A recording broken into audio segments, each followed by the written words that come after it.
Bersabdalah ya Tuhan, hamba-Mu mendengarkan. Pembacaan dari kitab pertama Samuel. Pada hari itu, Samuel telah tidur di dalam bait suci Tuhan, tempat tabut Allah. Lalu Tuhan memanggil, "Samuel, Samuel."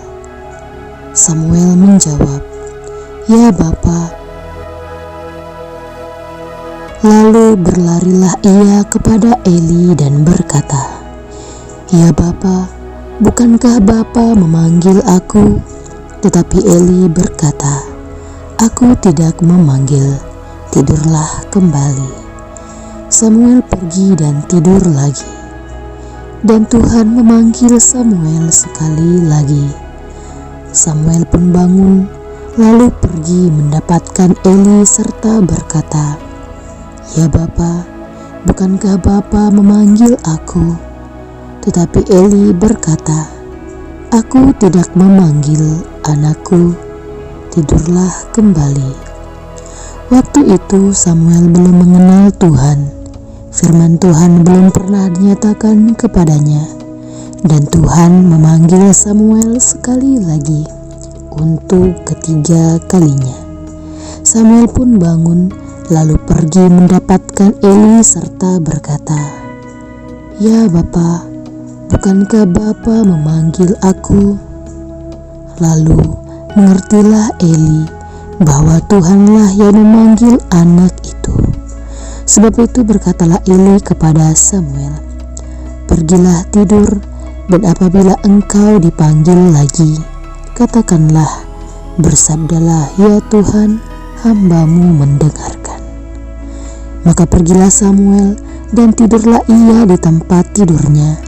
Lalu datanglah Tuhan, berdiri di sana dan memanggil seperti yang sudah-sudah, "Samuel, Samuel." Dan Samuel menjawab, "Bersabdalah ya Tuhan, hamba-Mu mendengarkan." Samuel semakin bertambah besar dan Tuhan menyertai dia. Tidak ada satupun dari sabda Tuhan itu yang dibiarkannya gugur. Demikianlah sabda Tuhan. Syukur kepada Allah. Tubuhmu adalah anggota Kristus. Pembacaan dari surat pertama Rasul Paulus kepada jemaat di Korintus. Saudara-saudara, tubuh bukanlah untuk pencabulan, melainkan untuk Tuhan, dan Tuhan untuk tubuh. Allah yang membangkitkan Tuhan Yesus akan membangkitkan kita juga oleh kuasa-Nya. Tidak tahukah kamu bahwa tubuhmu adalah anggota Kristus? Siapa yang mengikatkan dirinya pada Tuhan menjadi satu roh dengan Dia. Jauhkanlah dirimu dari percabulan. Setiap dosa lain yang dilakukan manusia terjadi di luar dirinya. Tetapi orang yang melakukan percabulan berdosa terhadap dirinya sendiri. Atau tidak tahukah kamu bahwa tubuhmu adalah bait Roh Kudus yang diam di dalam kamu, yaitu Roh Kudus yang kamu peroleh dari Allah, dan bahwa kamu bukan milik kamu sendiri, sebab kamu telah dibeli dan harganya telah dibayar lunas. Karena itu, muliakanlah Allah dengan tubuhmu. Demikianlah sabda Tuhan. Syukur kepada Allah. Ya Tuhan, aku datang melakukan kehendak-Mu. Aku sangat menanti-nantikan Tuhan. Lalu Ia menjengukku dan mendengar teriakku minta tolong. Ia memberikan nyanyian baru dalam mulutku untuk memuji Allah kita.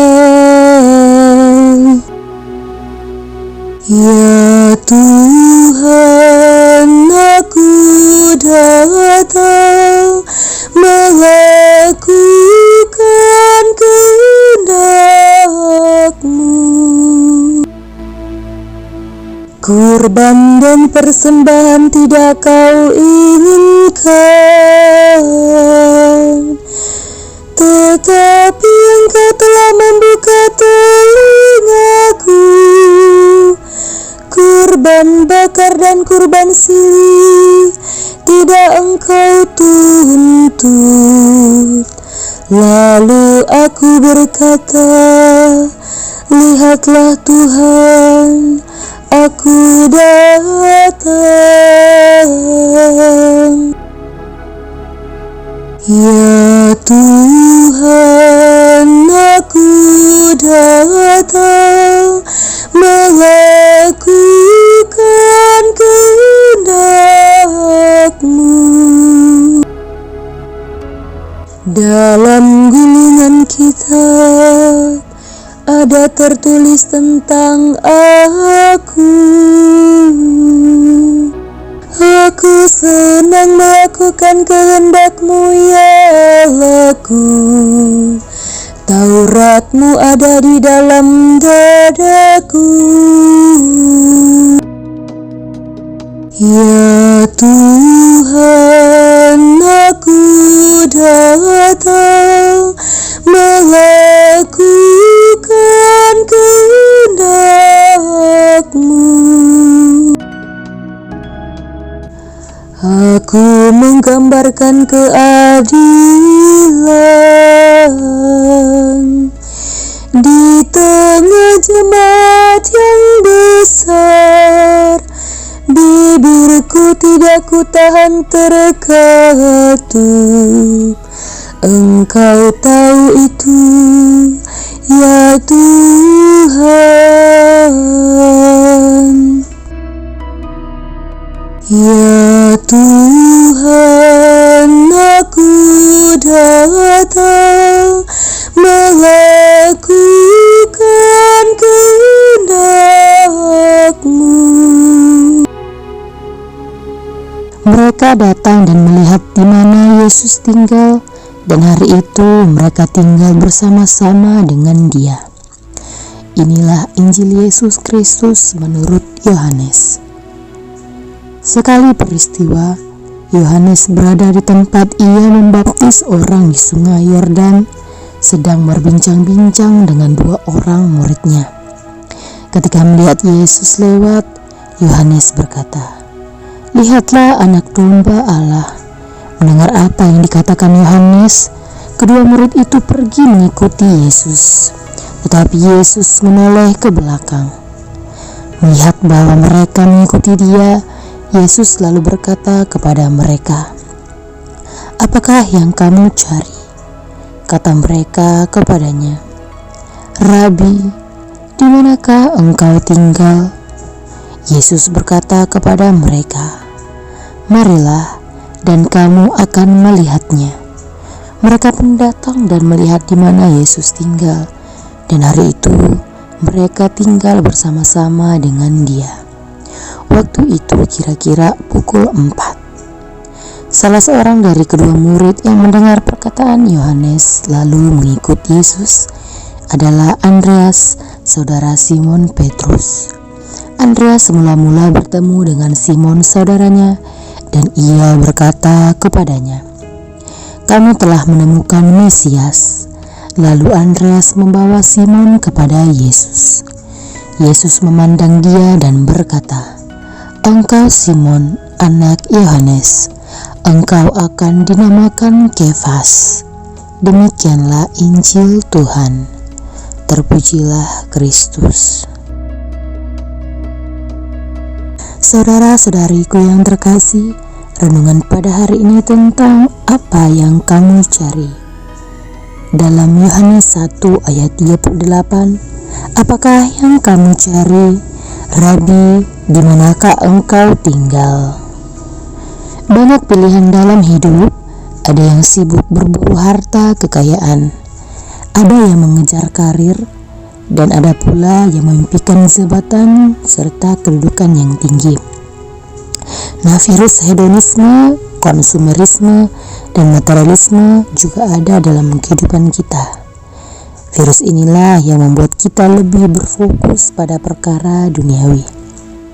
Nah, jika kita merefleksikan kondisi pandemi saat ini, yang terpenting adalah kesehatan. Semua terasa sia-sia jika kita terkena COVID-19. Semua yang kita kejar dan mimpikan menjadi tidak ada artinya. Harta kekayaan, kesuksesan, kedudukan tidak mampu membeli kesehatan. Saya memiliki satu kerinduan, yaitu Yesus menjadi pusat hidup saya. Yesus harus menjadi yang utama dan terutama dalam hidup. Yesus menjadi andalan dan kekuatan dalam menjalani badai hidup. Namun, pada awal pandemi, saya sangat khawatir dengan situasi yang ada. Hal itu membuat saya takut dan cemas. Saya pun berusaha untuk terus berdoa dan membaca sabda Tuhan, serta berusaha mengubah mindset bahwa penyertaan Tuhan selalu hadir dalam kehidupan saya. Dan puji Tuhan, saya merasa tenang dan yakin bahwa hidup saya diberkati. Nah, teman-teman sekalian, berjalanlah senantiasa bersama Yesus. Tanggapilah panggilan dan sapaannya. Naikkan syukur baginya. Mari kita akan menyadari bahwa hanya bersama Yesus kita mampu menjalani badai hidup dengan penuh iman.